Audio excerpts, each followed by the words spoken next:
la suite de ce qui va se dire et se faire dans la semaine que nous allons commencer. Et le texte de base de ce que je vais partager ce matin se trouve dans le livre de Matthieu 8 et Luc également. Luc raconte la même histoire, à tout dans les évangiles parlent à peu près de la même chose.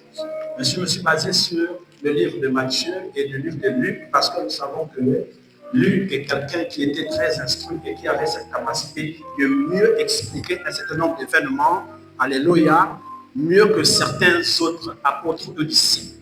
Amen, amen.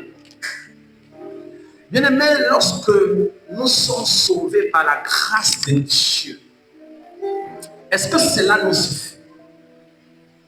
Lorsque nous sommes encore sur terre ici, que nous vivons, que nous marchons avec Jésus-Christ, est-ce que le salut nous suffit simplement? Ou est-ce qu'en réalité, nous avons simplement besoin du salut? Parce qu'il y a quelque chose que nous savons tous, que le salut là que Dieu nous accorde par son Fils, c'est la garantie d'être auprès de lui. C'est la garantie d'être sauvé. C'est la garantie d'avoir quoi? La vie éternelle. Alléluia. Mais or, nous sommes encore sur terre. Nous sommes encore vivants. Est-ce que pendant que nous sommes sur terre, avoir la garantie qu'à notre mort, ça nous suffit? Vous savez, il y a une histoire, et je vais introduire par là, il y a une histoire qui m'a beaucoup fait réfléchir dans la Bible. C'est l'histoire de Lazare. Alléluia.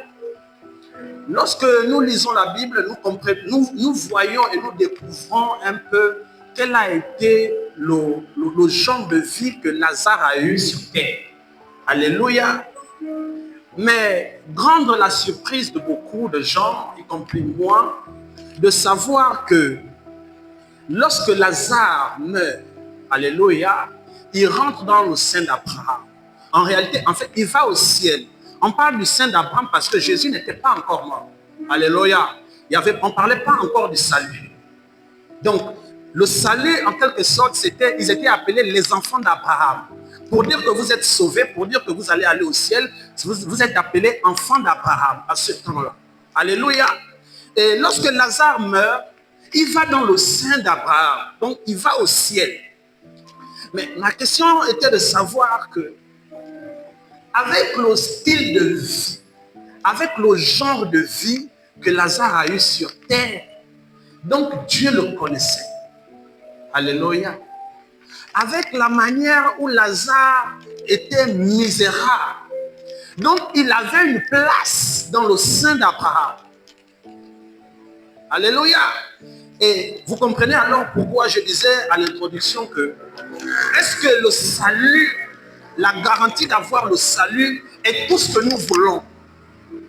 Alléluia. Je vais aller au ciel. Nous allons tous ici aller au ciel.